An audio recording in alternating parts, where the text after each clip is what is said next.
My name is Teresa Lockwood. I reside in Vineland, New Jersey, and I'm actually going to record my abuser, by the way, an abusive. They're calling themselves Ramoth Church. It has no relation to their church at all. They are my abusers who willfully abused me. He's perverting the Bible, and he's done this before. Look, I've taught this passage before because I basically was dealing with a bunch of dry drunks, alcoholics, whatever, who was in this church. I guess they claim to be in recovery. And they were in there and they were so abusive, and all they did was abuse and twist our Bible. So Eddie Haney is I'm sorry. All right, there's something. Okay, whatever. He is actually perverting and twisting our Bible the same as they did. Who basically, because they agreed, I just want to let you know, the agreement was basically their false leaders and their little recovered alcoholics or whatever, going around claiming when two or three are gathered together, there I am in the midst of you. Okay. The other thing,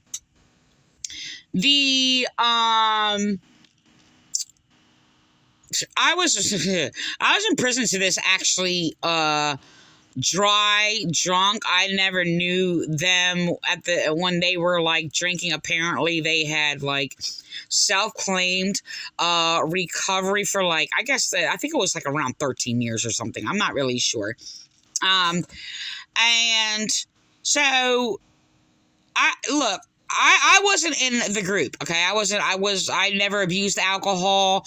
I didn't use drugs or anything like that or whatever, ever. Oh yeah, I was basically actually forced, to go to a program. Yes, this was actually many years later because I spoke against alcoholics. Attacking my children.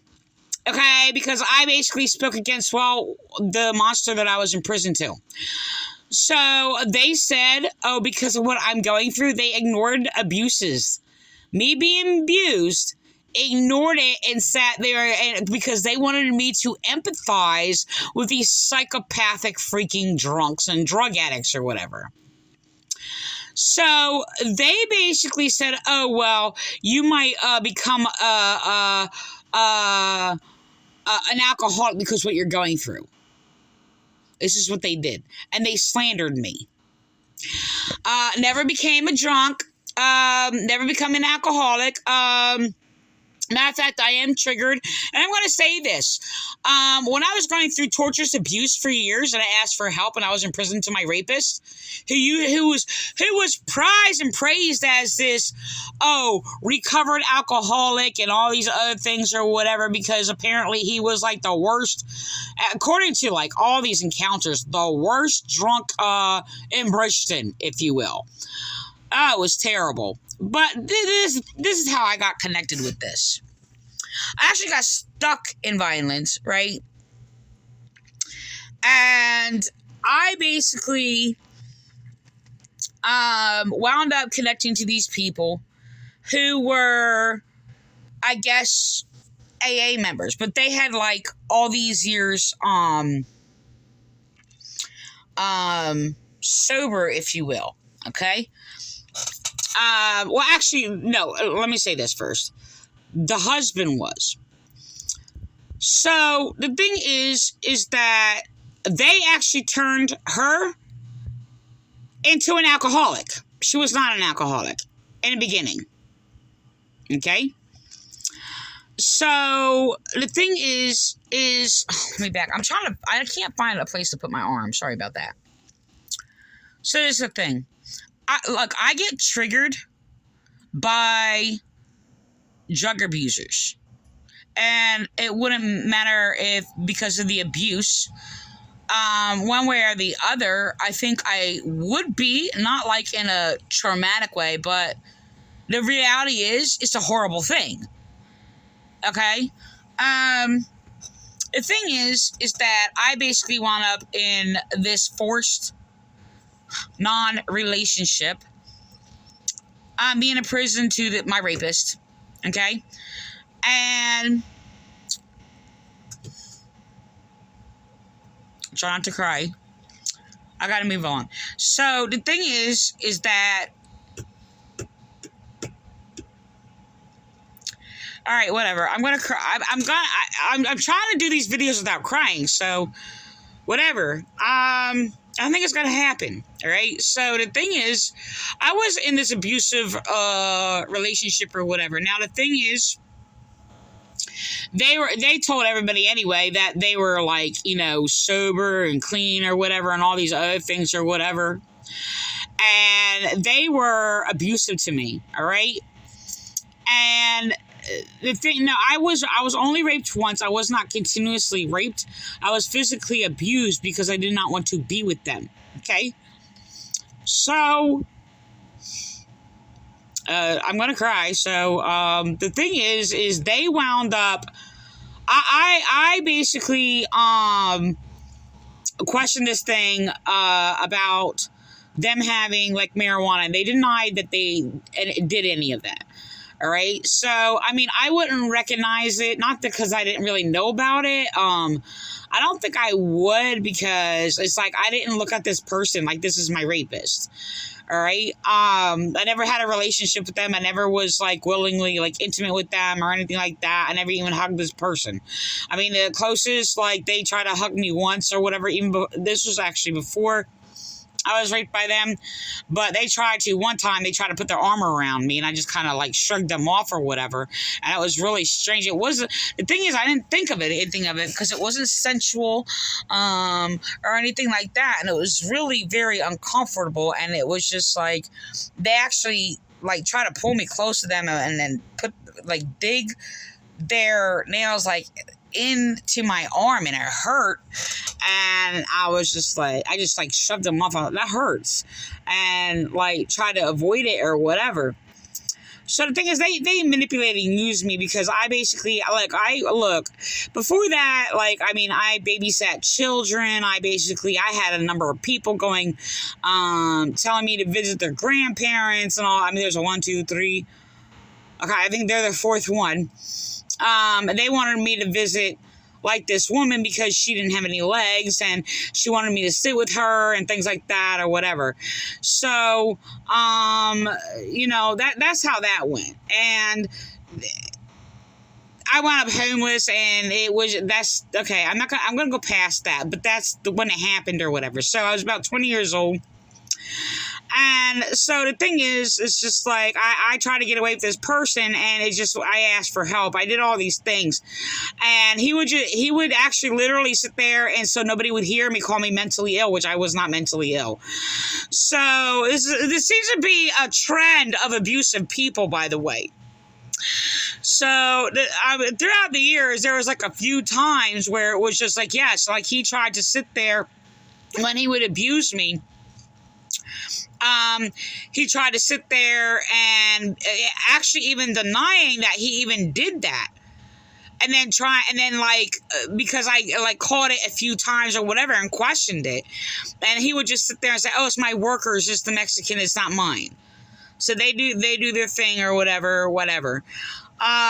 So when I was abused the first time, I was actually just like held down, and they were like trying to like force it like down in me or whatever. I'm just like, I can't because like I have asthma, so I can't smoke that, right?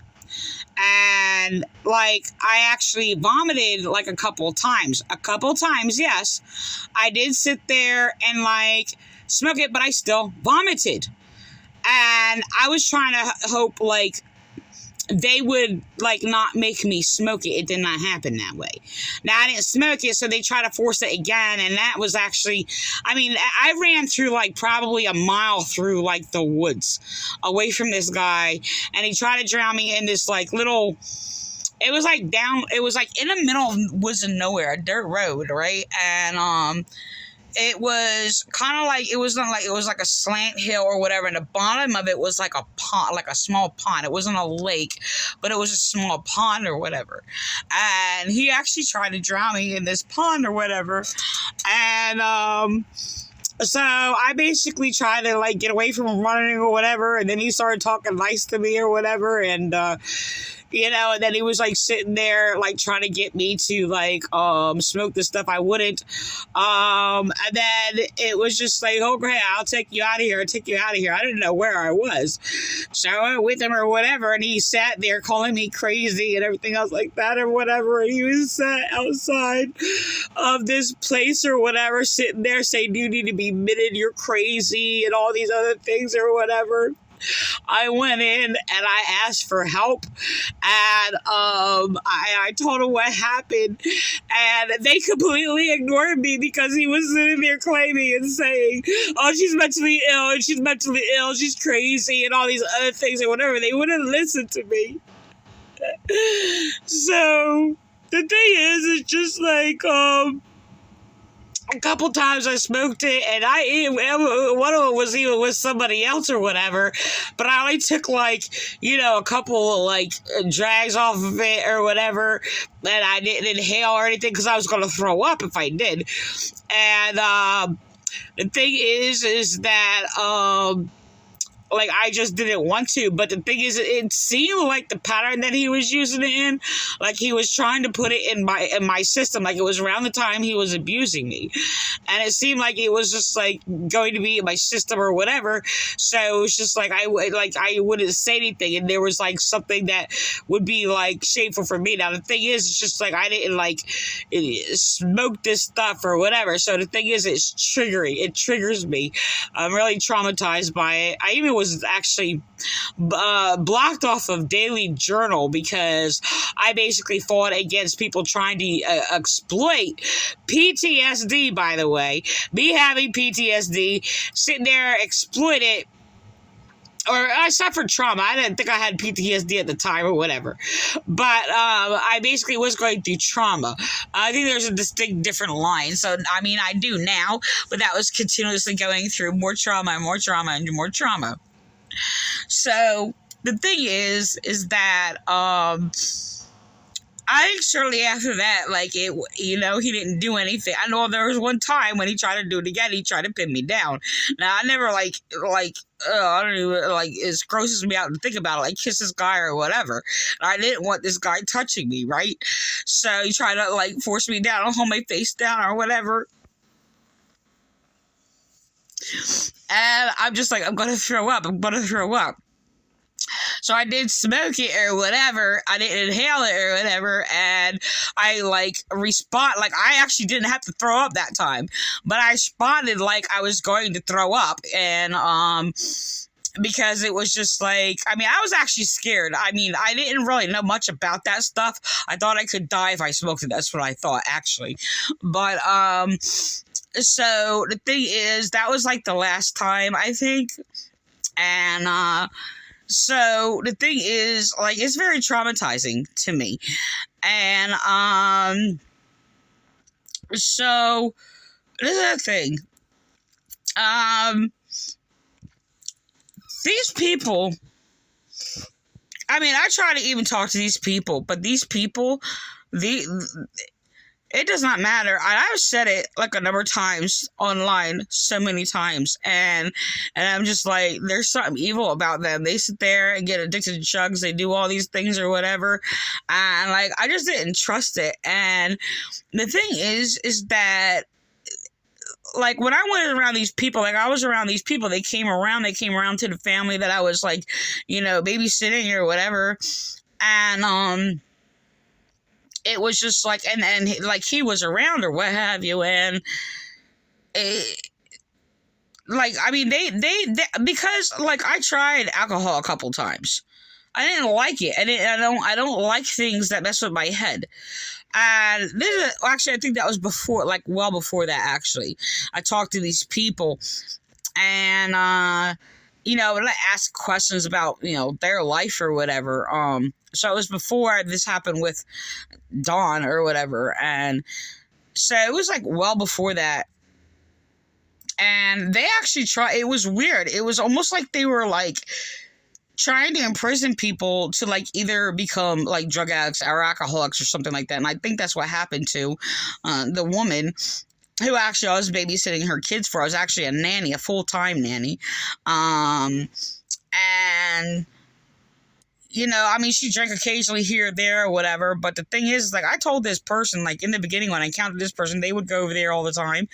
And they asked me if I drank. I was like, no, I don't drink. I said I tried it a couple times or whatever. They're like, oh, you're a casual drinker. Keep coming back. This is what they said to me. I was like, casual. I was like, I don't drink, right? So, the thing is, it's just that I just thought they were ridiculous. But like, I realized, like, the people, when I met more and more people, I just realized that these people were just, a lot of them, I mean, there was something wrong with them. Like, really wrong with them. Like, really, really, really wrong with them. Anyway, like, I mean, I countered them. I had to, you know, come to the events, you know, and watch the children and stuff with this woman. They were, like, the owner of a business or whatever here in Vineland. And, they, I was going to say, I mean, I'm trying to say two things at once. So I just went back because I was trying to explain something. I don't know. I'm just going to go on. So, I mean, I know I will go to these events. All right. I need to go on because I can't. I'm trying to say two things at once. I need to go on to the important thing. So this is the thing. So I wound up going to this church, and they had a lot of recovered alcoholics and stuff, and they were one of the teachers or whatever. And that was like one of the things that they use. So the thing is, it's like I heard them sit there and basically quote, when two or three are gathered together, I'm in the midst of you. And I heard it a number of times. And I think that's what I was trying to make a connection to, like a time setting when I heard that or whatever. But now I'm going to go on. So the thing is, it's just that I knew it was always already misused. Like I was familiar with the Bible or whatever. They didn't teach any of that, those things, at all when I was like growing up in church and things like that or whatever, private school or whatever. But the thing is, he's using the same thing. And he said, we would come together on one purpose. The thing is, when I was in there, I taught that passage. It's when, and told them is when you come to the truth. It's about between, if you have conflict, with somebody or your brother in Christ or whatever. Oh, that's charcoal.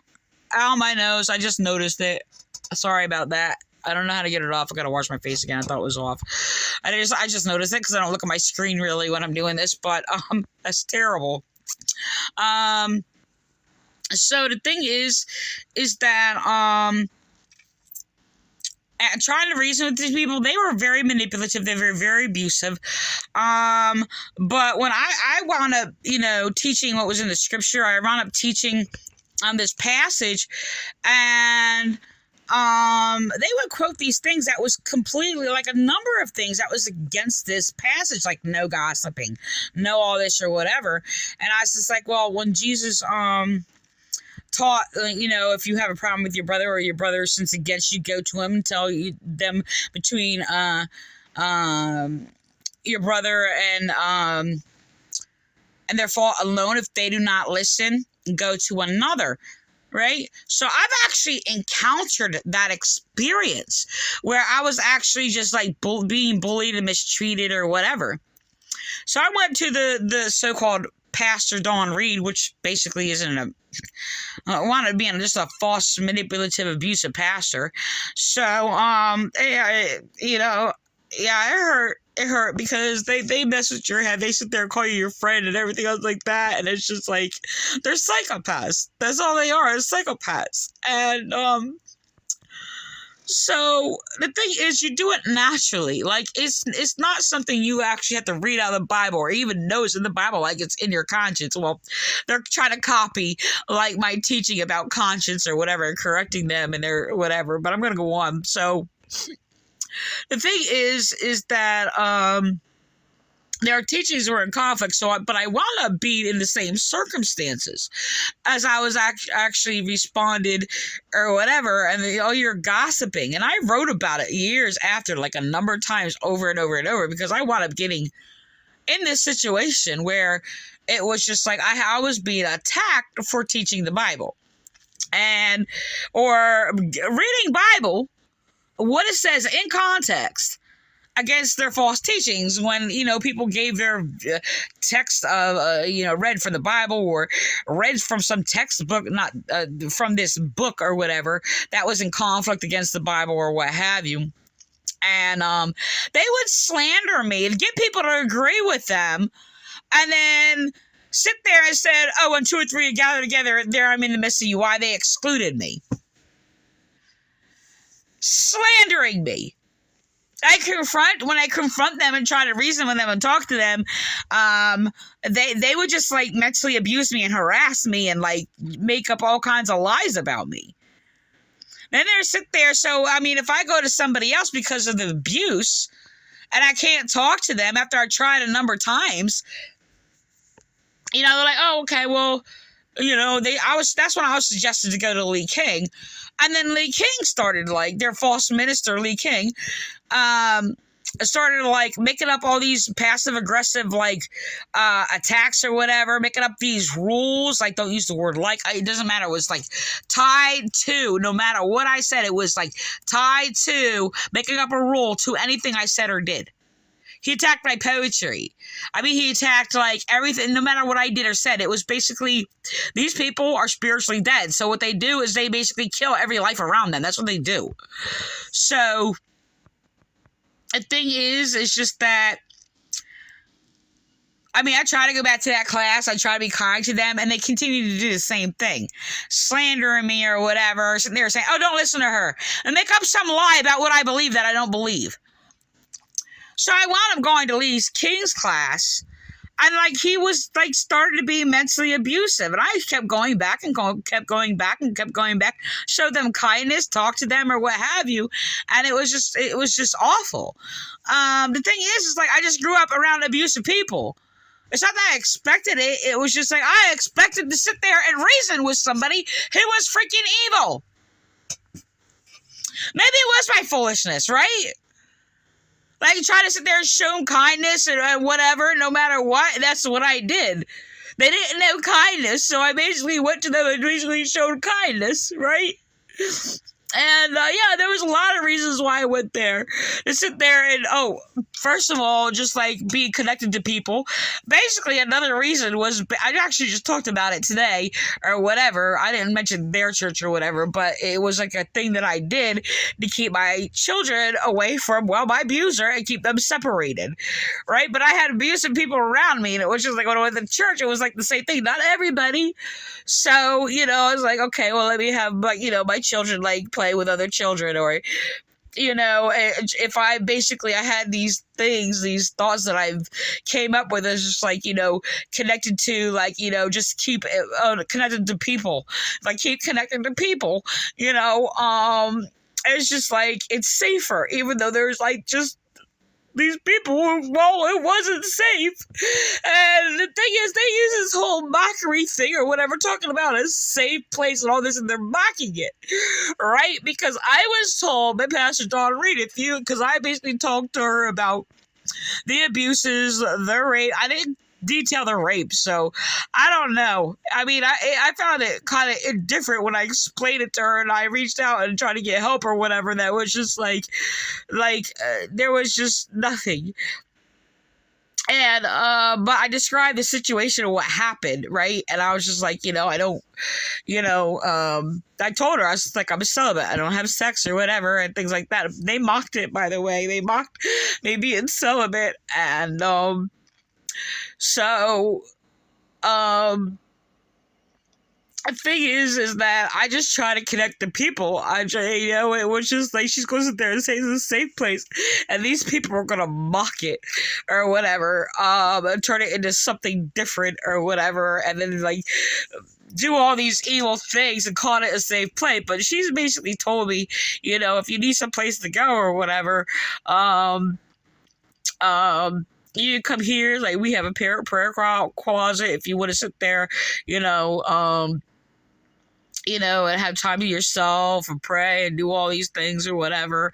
And yeah, I did. And because the thing is, I always went to the library, and that was like kind of my place or whatever. And I don't know. I'm just gonna okay, so these people, they mock this whole situation about, when 2 or 3 gather together, and because I'm correcting their delusions and their abuse and all these things and spoke against their abuse and going, oh, you're mentally ill. Here we go again with the abusers. That's all they do. Okay, and so slander me, they're going around, oh, when 2 or 3 are gathered together. They're sitting there claiming they're there for a purpose. They're fruitless. They're going around teaching child molester freaking doctrines. Okay, and all slander at Jesus, that's all they're doing. Getting horny over this stupid pastor who basically, well, has no rhyme or reason or whatever. But he's echoing my sermon, basically in regards to laws of the conscience, and correcting his sermon about forgiveness, which he bounced off my teaching about forgiveness, which they were perverting because they're going around, oh, well, if you're Christian, you'll forgive. You're not Christian because you will forgive. And sitting there trying to manipulate the situation to sit there and refuse me from speaking about their abuse, which has added more abuse. I'm going to record this real quick. One thing. Even the Bible has something to say about that. God says, wherever 2 or 3 are gathered together in my name, gathered together for one purpose. No. Even the Bible has something, one thing. It's one thing when we do things alone. It's another thing when we do things together. They isolated me, by the way, and then sat there and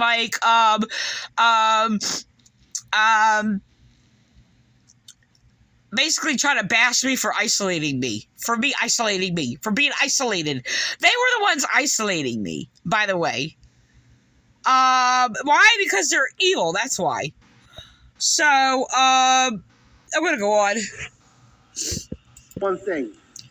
It's one thing when we do things alone. It's another thing when we do things together. And there's something special when a group of people come together to focus on and do one thing. Even the Bible has something to say about that. God says, wherever 2 or 3 are gathered together in my name, gathered together for one purpose, he says, I have a promise. I'm going to be there with you. It's special. This morning, we're gathered together for one purpose, and one purpose only this morning. And that is to worship and celebrate who God is in each and every one of our lives, and to allow him to say whatever he wants to say to us. They abused me out, and there is Jesus. Oh, is Christ in the midst of you? No. Christ isn't in the midst of you unless you come to the truth. And all they do is slander God, and all they do is lie and pervert Jesus' words or whatever. Slander Jesus and say Jesus is in the midst of you. They kicked Jesus out. That's what they did.